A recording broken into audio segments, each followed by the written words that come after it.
Here, hundreds of schools are set to pilot free breakfast clubs, but critics fear there's not enough funding from the government to cover the costs. Let's have a look at the papers, shall we? See what's making the headlines on this Sunday morning. Many of the front pages are looking ahead to the Prime Minister's meeting with President Donald Trump later this week. This is The Observer, reporting Sir Keir Starmer has insisted Ukraine must be at the heart of any negotiations on a peace deal with Russia. The Defence Secretary John Healey is quoted in the Sunday Times as the paper also leads on the war in Ukraine. He warns that an insecure peace deal for Ukraine risks further war with Russia.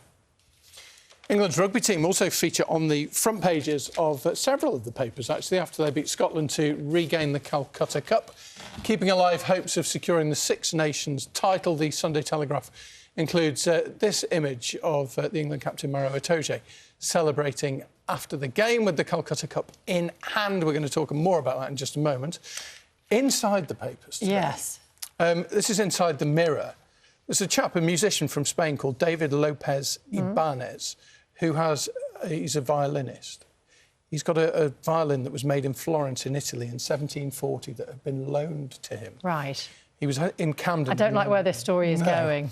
In Camden, having a meal in a pub with this worth more than 100 grand, his violin, on the bench next to him, and someone pinched it. So the quest is on to find the very, very valuable violin. I mean, presumably it was insured, but... Can't replace it, though. No. And will the person who's picked it up have any idea of the value? No idea at all, I'm sure. Of something like that.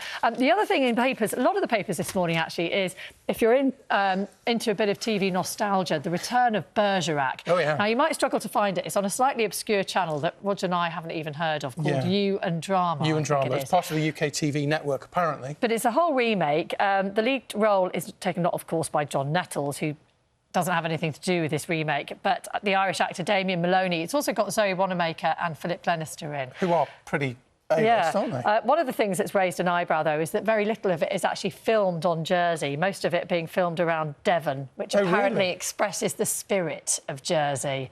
But in the same car that John Nettles used to drive around. The very same car, which was the star of the show in many ways. But do you know, in its heyday, 15 million people would watch Bergerac. I wonder if the theme tune's the same. I won't sing it, but we can all remember it. Please don't, please don't.